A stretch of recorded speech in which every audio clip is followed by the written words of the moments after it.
Olá, meus amados e minhas amadas, muito bom dia. Um pouquinho de atraso, que eu estava preparando aqui um estúdio aqui, eu estava improvisando aqui, mas eu acho que deu certo, né? E queria desejar que Deus te abençoe poderosamente, tá? Eu tenho uma palavra de Deus para o seu coração, mas também tem um estudo bíblico. Eu queria hoje falar um pouco sobre a Bíblia Sagrada, né? Sobre esse livro maravilhoso, sobre esse livro que é o livro mais vendido do mundo. Um abraço pro Yudi, pro Neto, que já entrou com a gente aqui, o Marcos. Deus abençoe vocês.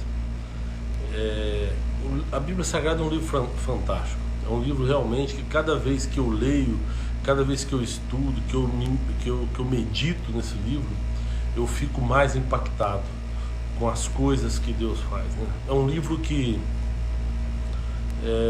ele foi escrito por quase 2000 anos de diferença de um para o outro, assim, do primeiro autor para o último autor, né? Um livro que foi escrito por 40 autores diferentes.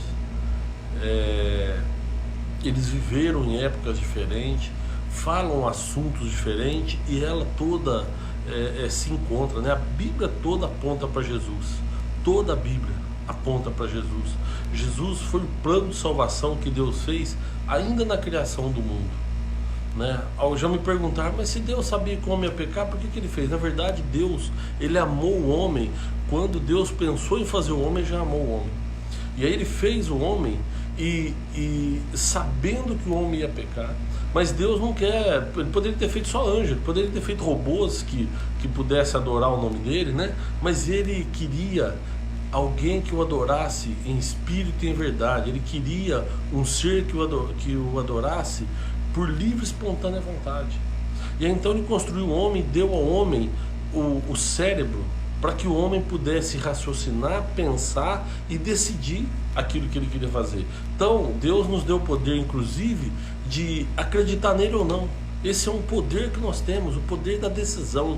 É um poder de escolha que só nós temos. O único ser vivo hoje que tem esse poder de decidir somos nós. E Deus nos amou de tal maneira que Ele nos deu essa liberdade. Ou seja, aquele que quer acreditar nele, que quer adorá-lo, que quer entender o plano e viver com Ele no reino, está convidado. Pronto, qualquer pessoa, sem exceção. Agora, aquele que não quer, também ele respeita. A questão é no final, né? A gente está vivendo por uma vida, e nessa vida é o tempo que nós temos de escolha, se nós queremos estar com Deus ou não. Depois que acabar essa vida, aí não dá mais tempo. Aí aqueles que não querem estar com Deus, eles vão ser jogados realmente no fogo, né? Vão ser jogados no inferno. Agora, aqueles que querem andar, a decisão é durante a vida, vão poder estar com Ele. Qualquer que quiser, a graça de Deus sobre a nossa vida. Por isso que a palavra graça, a graça é algo que você recebe merecido. Então, de graça, Deus nos deu a condição de vida. E se a gente então acreditar nele, se a gente quiser realmente andar com ele, a gente pode. E a gente tem a vida toda para decidir. A única questão é que a gente não sabe o dia que a nossa vida vai se encerrar. Então nós precisamos tomar essa decisão o quanto antes, se a gente quer realmente andar com Deus ou não, né? Mas eu queria falar um pouco com vocês, conforme eu falei na abertura, sobre a Bíblia Sagrada. Este livro fantástico, maravilhoso, né? Eu trouxe aqui algumas Bíblias hoje para a gente estudar, mas eu quero estudar um texto com vocês, que foi quando Davi, ele decidiu que ele queria construir uma casa para o Senhor. Deus já vivia no tabernáculo construído por Moisés, né? E aí um dia Davi sentiu no coração e falou: pô, todo mundo aqui mora em casa segura, em casa de madeira ou de alvenaria, e Deus que morando em tenda? Não, eu vou construir uma casa para o Senhor para que ele more. E imediatamente, através do profeta Natã, Deus repreendeu Davi e falou: Davi, eu te tirei lá de trás das malhadas ovelhas, te constituí rei sobre o meu povo, mas deixa eu falar uma coisa para você não vai fazer essa casa para mim, né? A tua descendência que vai fazer, alguém que vem da tua descendência. Depois, se você ver, Salomão fez o templo do Senhor, que Davi deu o projeto do templo para ele. Porém, olha o que Deus manda falar aqui para Davi, olha, desde o dia em que mandei que houvesse juízo sobre o meu povo de Israel, a ti, porém, te dei descanso de todos os teus inimigos, e também o Senhor te faz saber o que o Senhor te fará. Aí depois vem então o versículo 12. Eu estou lendo o segundo livro de Samuel, o capítulo 7, e agora eu vou ler o versículo 12 e 13. Eu vou ler em outras versões também. Versículo 12 e 13, fala assim, ó: quando os teus dias forem completos e vieres a dormir com os teus pais, então farei levantar depois de ti a tua semente, que procederá de ti, e estabelecerei o seu reino. Este edificará uma casa ao meu nome, e confirmarei o seu trono para sempre.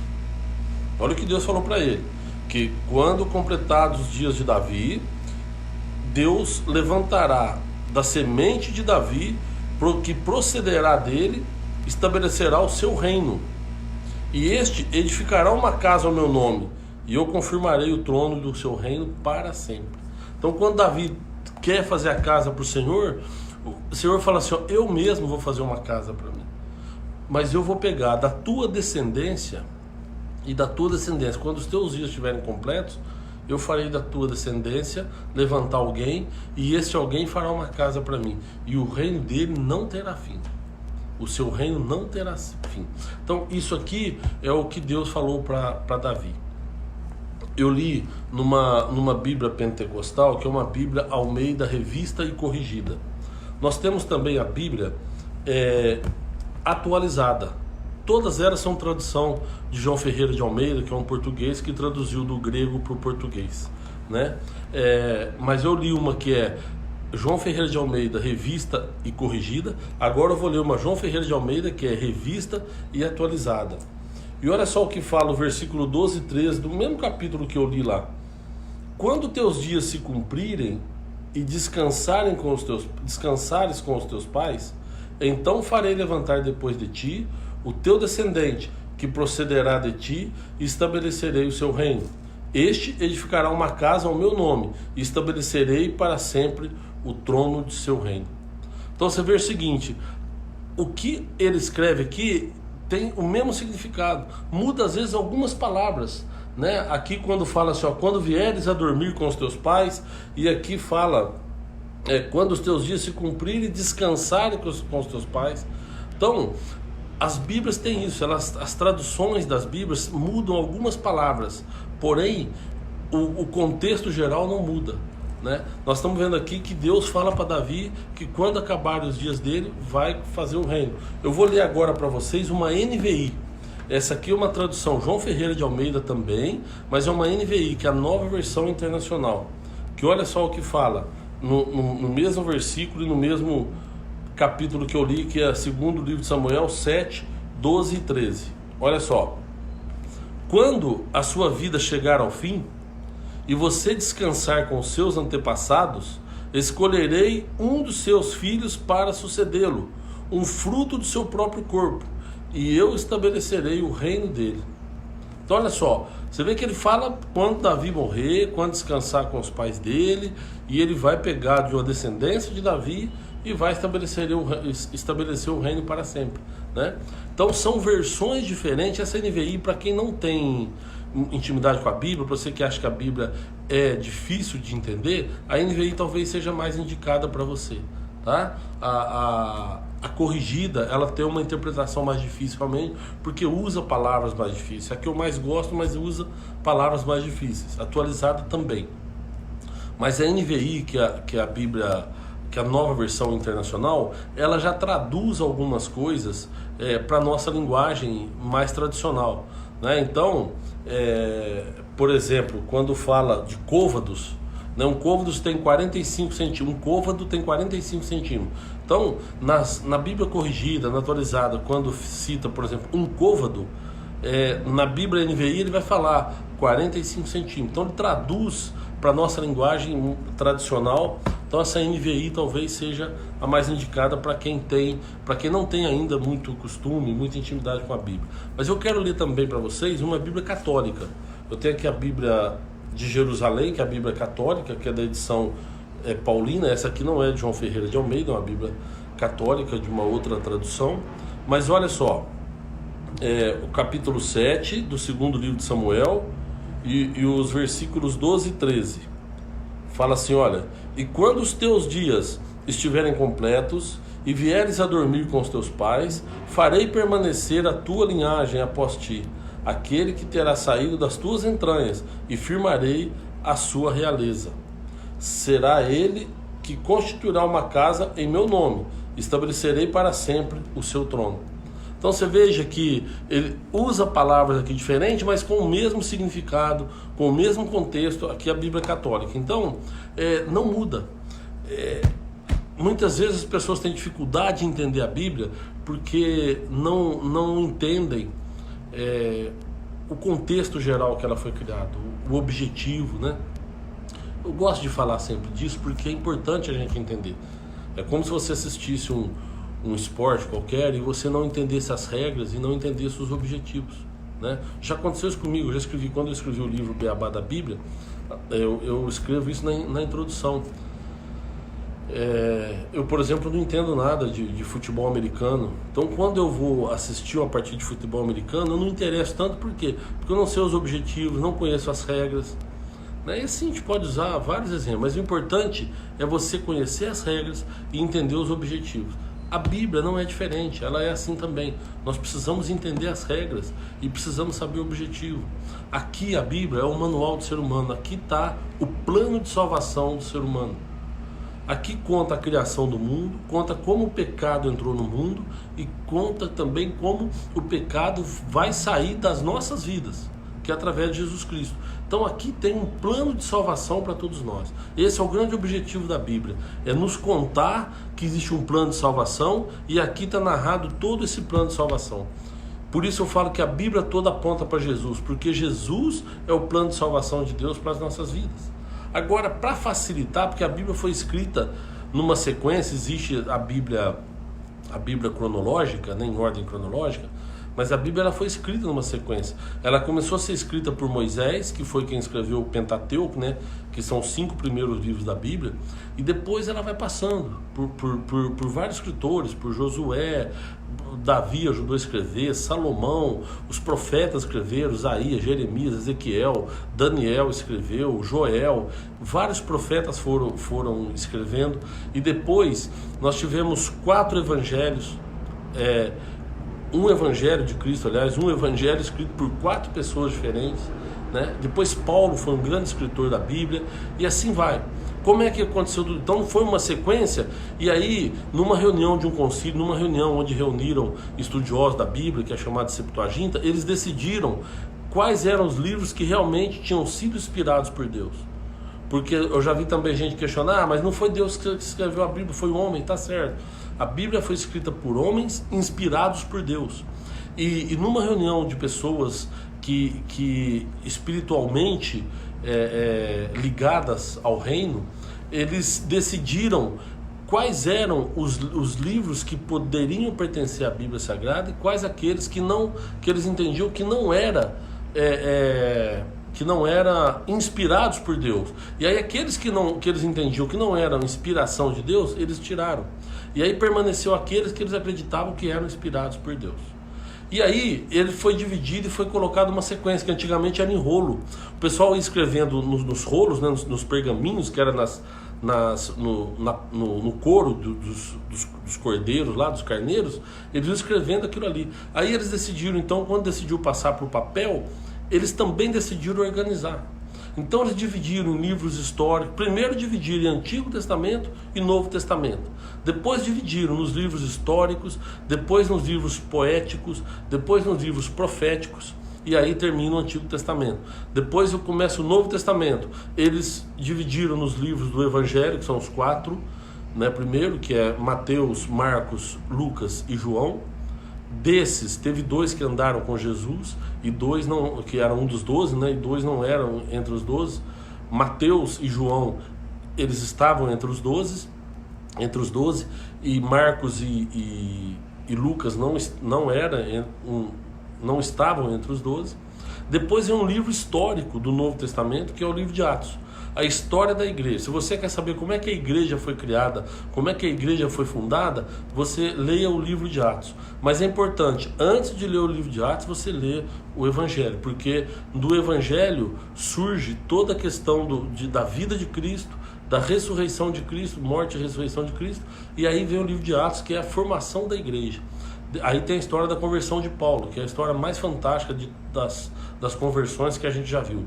Um homem que era um perseguidor da igreja passa a ser perseguido pela igreja, ou seja, em favor da igreja, né? E aí depois Paulo tem as cartas paulinas, que aí ele começa então a escrever para as igrejas onde ele passou, onde ele deixou a igreja aberta. Ele cria tudo isso. Então ele vai escrevendo as cartas paulinas. E aí depois tem as cartas, que aí tem carta também de Pedro, de Judas, de Tiago, de João. Judas e Tiago, que tem na Bíblia, são dois meio-irmãos de Cristo. Eles eram filhos de Maria e de José, né? Jesus, a gente sabe que era filho de Maria. Nós vamos ler um texto aqui. E depois Maria teve outros filhos, e dois deles, por exemplo, Tiago, que escreveu um livro aqui na Bíblia, e também Judas, que eles deixam uma carta escrita. E para encerrar, tem um livro profético do Novo Testamento. Então o Novo Testamento também tem livros históricos, também aí tem as cartas, né, que seria como se fosse o livro poético, e tem depois o livro profético, que é o livro de Apocalipse, que aí encerra a Bíblia Sagrada.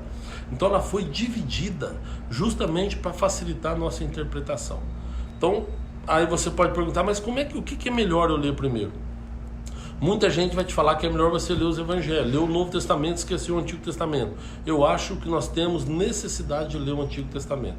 Então a gente começa lendo os livros históricos, que são lá os livros que Moisés escreveu. Tem dois livros fundamentais, que é o livro de Gênesis e de Êxodo, porque ali tem a criação do mundo, ali tem a vida, a história de Abraão, de Isaac, de Jacó, que foi com quem Deus fez o compromisso de dar a terra prometida. Depois vem a história de como o povo de Israel foi escravizado no Egito. Depois tem a história de como eles saíram da escravidão do Egito, que foi através de Moisés. E aí então essas histórias, elas são contadas no livro de Gênesis e no livro de Êxodo. Então é fundamental você ler esses dois livros. Depois é importante você ler o livro de Josué.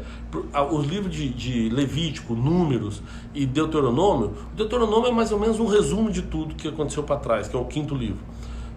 Levíticos e Números são basicamente as leis que Moisés escreveu, baseado naquilo que ele ouviu de Deus. Então a lei realmente, para nós que somos cristãos, não tem assim muito valor. Então nós podemos ler a história, que é Gênesis e depois Êxodo, e aí a gente pode pular a questão das leis, se você quiser depois voltar um dia para ler por curiosidade. Mas depois o livro de Josué, porque o livro de Josué é quando eles atravessam o Jordão, saem do deserto e entram na terra prometida. Eles tomam posse da terra prometida, e ali são divididas as terras, né? Se você for pegar hoje as guerras que tem lá pelos territórios, né, você vai ver que tudo isso daí pertence aos judeus, porque foi promessa de Deus colocá-los ali, e Deus deu aquela terra ali para eles, né? Hoje tem ali Israel, toda a faixa de Israel ali, da Cisjordânia até a faixa de Gaza, do deserto árabe até em cima lá no Monte Nebo, no Monte, eu esqueci o nome agora, onde nasce lá o Rio Jordão, né? Que fica ao sul. Então, mas toda aquela terra ali pertence a Israel. Toda aquela terra pertence a Israel, que foi promessa de Deus. E aí depois então você começa a ler os livros poéticos. No meio disso tem livros maravilhosos, Esther, Ruth, que são histórias maravilhosas. Tem como que os livros de reis e crônicas dos reis, tem como que eles foram destruídos e levados cativos para a Babilônia, que também é importante a gente saber. 1º e 2º Samuel fala a história de Davi, uma história fantástica. Então a gente vai, a Bíblia ela foi sendo dividida para facilitar o nosso entendimento. Então se você entender isso e saber que tem os livros históricos, aí você vai entender a história, aí depois você entra no Evangelho, vai ter os livros proféticos, que aí fala de toda a profecia de Jesus, mas também talvez não tenha necessidade de você ler agora. Leia então os livros históricos que eu falei, Gênesis e Êxodo. Depois leia leia Josué, 1º e 2º Samuel. Leia depois o Esdras e Neemias, que aí fala tudo isso aí do cativeiro. Aí você vai ler desde a criação do mundo até quando eles foram libertados do cativeiro da Babilônia. Pronto, aí você vai para o Novo Testamento. O Novo Testamento começa no nascimento de Jesus, começa na promessa de Deus sendo cumprida. E aí que eu vou ver um pouquinho com vocês depois. E aí então você leia os 4 livros que falam do Evangelho de Cristo, cada um com a visão de um homem diferente. Então às vezes você pode falar, mas o Evangelho de Marcos fala uma coisa, de João fala outra, no Evangelho de Mateus fala uma coisa, de Lucas fala outra. Na verdade são 4 pessoas que, inspirados, escreveram de acordo com a visão deles. Então aquilo que João viu, que ele andou com Jesus e viu, ele escreveu. Aquilo que Mateus viu, ele também escreveu. Lucas, que era um médico muito jovem quando Jesus esteve aqui, Lucas, ele deve ter escrito, ele deve ter conhecido também, deve ter vivido ali com Cristo, mas ele era muito novinho. Então ele deve ter escrito muita coisa que contaram para ele, muita coisa que ele viu. E Marcos a mesma coisa. Então, mas são visões diferentes, mas que convergem no mesmo evangelho. Aí depois você vai ler o livro de Atos. O livro de Atos você não pode deixar de ler. Um livro fantástico, que fala da vinda do Espírito Santo. Para quem é pentecostal, então, isso é fantástico. O capítulo 2 do livro de Atos. E aí o capítulo 9 tem a conversão mais fantástica que eu falei, que é quando o perseguidor torna-se perseguido. Paulo, ele está indo para Damasco para destruir a igreja, e no caminho tem um encontro com Cristo. E ali ele passa por uma conversão, e ali ele passa então a ser o maior defensor da igreja e o maior criador de igreja. Ele abria igreja por onde ele passava. Fantástica a história de Paulo. E aí Paulo então começa depois a dar orientações às igrejas, e essas orientações são atuais para os nossos dias. Essas orientações são orientações que servem para nós até hoje.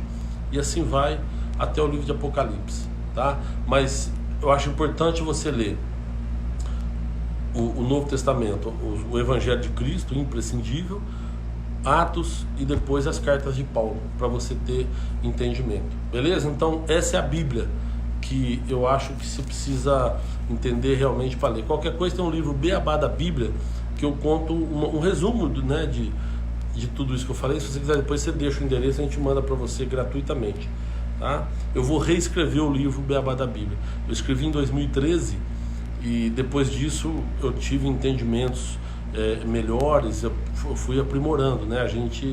Quando eu escrevi, eu tinha um entendimento. Hoje eu tenho outro entendimento assim, mais apurado. Então eu vou reescrever eu vou reeditar esse livro Beabá da Bíblia, dessa vez com mais detalhes, para facilitar. Mas se você quiser isso que eu escrevi em 2013, é só mandar para mim o endereço, tá? Agora olha só, nós vimos lá que Deus chamou Davi e falou: não, você não vai construir para mim a minha casa, quem vai construir é a tua descendência. Depois Abraão constrói o templo, Salomão constrói o templo. Mas olha só, desculpe, no Evangelho segundo Lucas, no capítulo 1, diz que um anjo apareceu para Maria. E olha só o que o anjo falou: no 6º mês foi um anjo Gabriel enviado por Deus a uma cidade da Galiléia chamada Nazaré, a uma virgem desposada com um varão cujo nome era José, da casa de Davi, e o nome da virgem era Maria. E entrando o anjo onde ela estava, disse: salve, agraciada, o Senhor é contigo, bendita és tu entre as mulheres. E vendo ela, turbou-se muito com aquelas palavras, e considerava que saudação seria esta. E disse-lhe então o anjo: Maria, não temas, porque achaste graça diante de Deus. Eis que em teu ventre conceberás, e darás à luz um filho, e por-lhe-á o nome de Jesus. Este será grande, será chamado Filho do Altíssimo. E o Senhor Deus dará o trono de Davi, seu pai, e reinará eternamente na casa de Jacó. O seu reino não terá fim. Viu que Deus cumpriu em Jesus o que ele tinha falado para Davi, não foi em Salomão. Salomão construiu o templo, mas Deus falou: olha, ele vai construir, através dele, eu vou construir uma casa para mim, ou ele construirá essa casa para mim, e o reino dele não terá fim. O reino de Salomão teve fim. Salomão morreu, ele teve problemas depois lá, mas ele foi sucedido por 2 filhos, que aí depois da morte de Salomão dividiu-se o reino de Israel. Mas Deus estava falando para Davi sobre Jesus Cristo. Então o anjo fala para Maria aqui, fala: olha, ele é do trono de Davi, ele é descendente de Davi, e ele levantará uma casa para o Senhor, e o reino dele não terá fim. Essa aqui é a Bíblia Pentecostal revista e corrigida, João Ferreira de Almeida. Agora eu vou ler a Bíblia Pentecostal, que é a Bíblia atualizada, que foi escrito por Shed. Eu li o Evangelho de Lucas, no capítulo 1 de Lucas, né? Deixa eu achar aqui. Capítulo 1 de Lucas está aqui.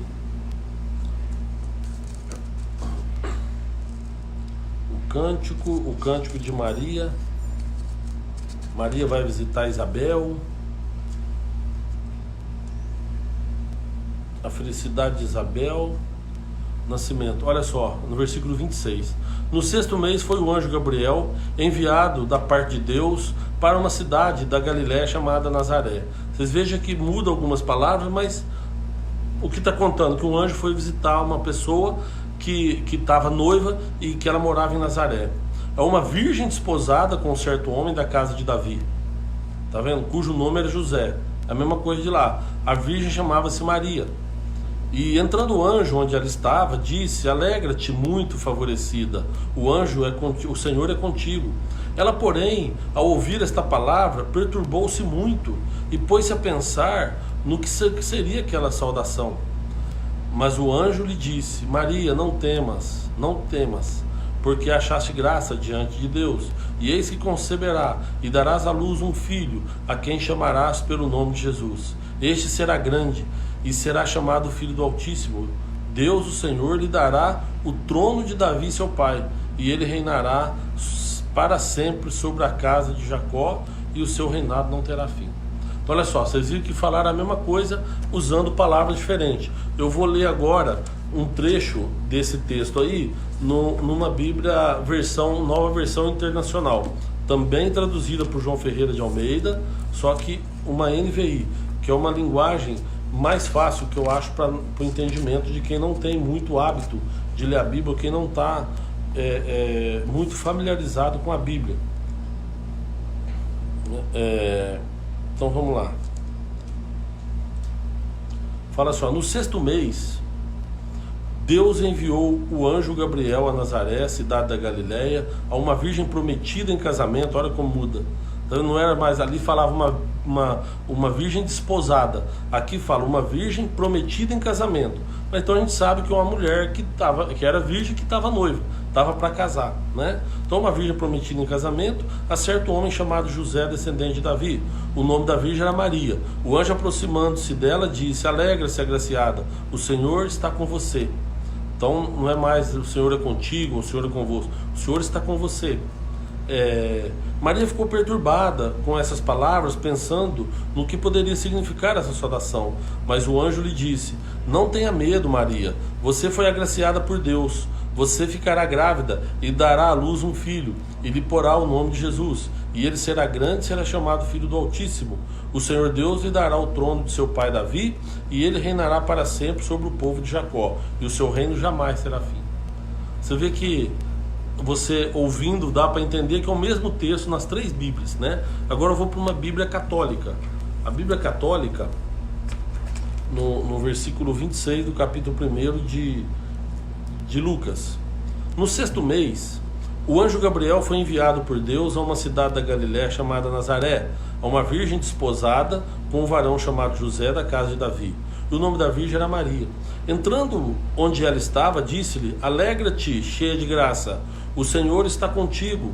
Ela ficou intrigada com essa palavra e pôs-se a pensar qual seria o significado da saudação. O anjo, porém, acrescentou: não temas, Maria, encontraste graça junto de Deus. Eis que conceberás no teu seio e darás à luz um filho, e o chamará ao seu nome Jesus. Ele será grande, será chamado Filho do Altíssimo, e o Senhor Deus lhe dará o trono de Davi, seu pai. E ele reinará na casa de Jacó para sempre, e o seu reinado não terá fim. Bíblia católica. Então eu li 3 Bíblias evangélicas, uma com cada linguagem, e uma Bíblia católica, para você ver o seguinte, que a Bíblia pode até mudar a linguagem, pode até mudar o escritor, ou melhor, a montagem, né, a editora que montou, porém o contexto ele é único. fala, e a Bíblia toda aponta para Jesus. Uma promessa que foi escrito lá atrás, no livro de Samuel, né? Uma promessa onde o pessoal acredita que o primeiro e o segundo livro de Samuel tenha sido escrito pelo próprio Samuel. Então um livro que foi escrito há mais de 1000 anos atrás, praticamente 1000 anos atrás, falava da profecia sobre Jesus. E depois ali, no livro escrito pelo médico Lucas, né, quase 1000 anos depois, ele confirma uma promessa que foi feita lá atrás, através de Samuel, através do profeta Samuel. Então a gente percebe que esse livro aqui realmente ele é fantástico, né? Que a gente precisa realmente se aprofundar nele para a gente entender. E conforme eu falei no início, eu vou repetir agora: aqui existe o plano de salvação para as nossas vidas. Aqui existe o nosso plano de salvação, onde nós precisamos nos apegar e entender e acreditar que Deus amou o mundo de tal maneira que deu seu Filho unigênito para que todo aquele que nele crê não pereça, mas tenha vida eterna. Esse texto está em João 3,16, que todos conhecem. Então, nós precisamos acreditar nisso, que a salvação está nesse livro. Esse livro traz para nós um plano de salvação de Deus. Agora é lógico, onde que nós encontramos salvação? Em Cristo Jesus. Então, se você não tiver a intimidade com a Bíblia, não se preocupe. Basta você acreditar em Cristo Jesus, porque Cristo veio para nos trazer graça, para nos trazer vida eterna. Ele é o plano de salvação de Deus para as nossas vidas. Amém? Deus te abençoe. Eu quero orar com você, tá? Senhor Deus, nós te pedimos entendimento, Pai. Senhor, dê a todos nós sabedoria, discernimento, para que a gente possa entender a Tua palavra, para que a gente possa entender, Senhor, o Teu plano de salvação para as nossas vidas. Qual é o Teu projeto, Pai? Nos ensina, Deus. Senhor, nos convence com o Teu Santo Espírito dos nossos pecados. Quando a gente estiver no erro, ó Deus, nos convença disso, Pai. Nos mostre qual é o caminho correto, o caminho da salvação. Quero apresentar diante do Senhor as vidas que estão nos assistindo, os irmãos e irmãs e as irmãs que estão nos assistindo através desse vídeo, Pai. Que eles possam encontrar graça e misericórdia da parte do Senhor. E assim como diz aqui nessa palavra que nós lemos hoje, que o reino de Cristo não teria fim, que o Senhor possa nos levar para esse reino. Nós queremos fazer parte desse reino, Pai. Nós queremos encontrar a salvação, a vida eterna. Então nos ajude, nos auxilia, Pai. E quando a gente lê a Tua palavra através da Bíblia Sagrada, nos dê entendimento para entender aquilo que o Senhor quer passar para nós. Em nome de Jesus, é o que nós pedimos e já te agradecemos. Amém. Amém. Glória a Deus. Pessoal, muito obrigado, viu? Todo o pessoal que estava nos assistindo. Olha, muita gente ao vivo hoje.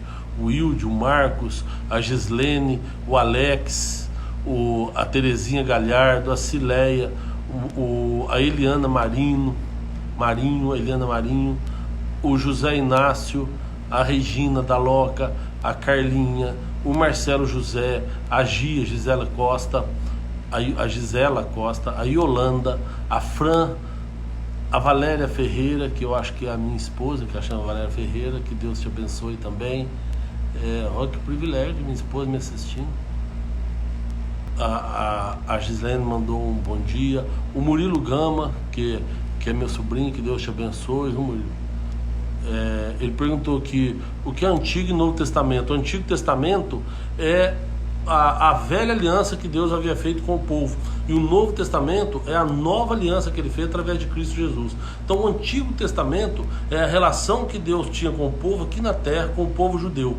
Esse é o Antigo Testamento, é uma promessa que Ele fez para Abraão, que falou o seguinte, que Abraão seria pai de multidão e que depois ele daria para a descendência de Abraão uma terra, e aí deu mesmo, que é a terra de Israel. Então esse é o Antigo Testamento, né? É a antiga aliança. Aí vem o Novo Testamento. O Novo Testamento foi o plano que Ele fez de salvação para nós todos através de Jesus Cristo, que Ele fala em João capítulo 1 lá no versículos 11 e 12, que Jesus veio para aquele que era seu, mas os seus não o receberam, mas a todos quantos o receberam, Ele deu-lhes o poder de serem feitos filhos de Deus, aos que creem no seu nome, não dos que nasceram do sangue, nem da carne, nem da vontade do homem, mas dos que nasceram da vontade de Deus, que somos nós, que não temos sangue judeus, mas que nós nascemos para Deus em Cristo Jesus, tá? Está no primeiro capítulo do Evangelho de João isso daí.